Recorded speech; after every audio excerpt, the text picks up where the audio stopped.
Halo teman-teman, perkenalkan nama saya Triska Indri dengan NIM 2210417746 kelas M4 Manajemen.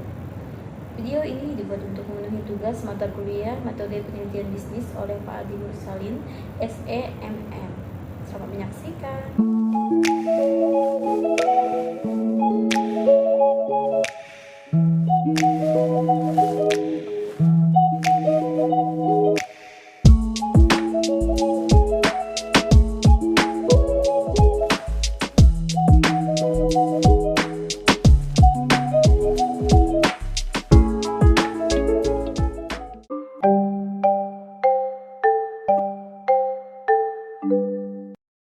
Baik, di sini saya akan menjelaskan tentang proposal skripsi.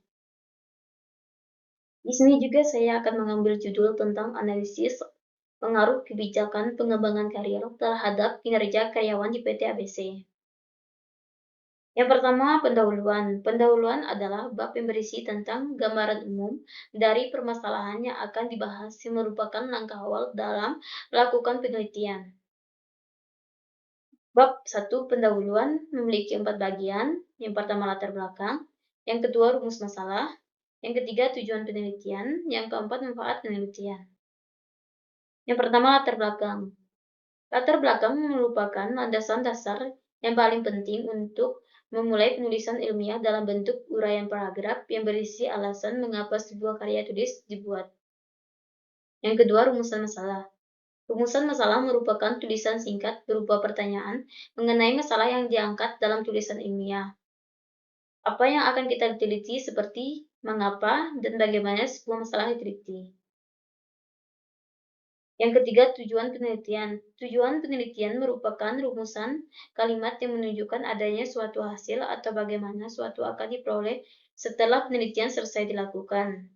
Tujuan penelitian tersebut akan mampu dicapai pada suatu penelitian dan sebelumnya akan ditulis dalam proposal penelitian serta laporan penelitian agar melatih kemampuan mahasiswa dalam memecahkan masalah secara sistematis dengan menggunakan teori. Yang keempat, manfaat penelitian. Manfaat penelitian merupakan untuk menyelidiki keadaan, alasan, dan konsekuensi terhadap suatu set keadaan khusus. Penelitian tersebut dilakukan untuk meningkatkan pemahaman kita. Yang kedua, tinjauan pustaka. Tinjauan pustaka merupakan ringkasan tentang penelitian terdahulu yang membahas tentang topik tertentu dan termasuk sebagian bagian dua bab.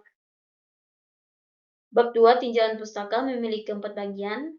Yang pertama landasan teori, yang kedua penelitian terdahulu, yang ketiga kerangka penelitian, yang keempat hipotesis. Yang pertama landasan teori untuk mengaitkan dengan pengetahuan yang baru dan juga mempermudah peneliti untuk menyusun sebuah hipotesis serta metodologi penelitian yang berisi mengenai definisi, konsep, dan juga prosesisi yang telah tersusun secara sistematis. Yang kedua, penelitian terdahulu. Penelitian terdahulu merupakan sebuah kegiatan membandingkan penelitian yang sedang dikerjakan penulis dengan penelitian yang sudah dilakukan dari penelitian sebelumnya. Yang ketiga, kerangka pemikiran.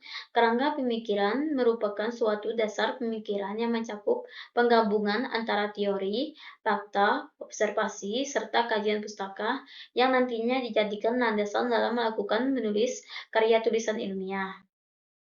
Yang keempat, hipotesis.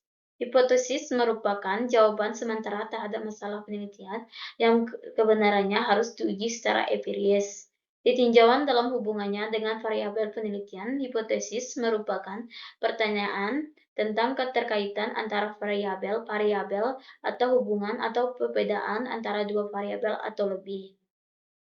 Terima kasih.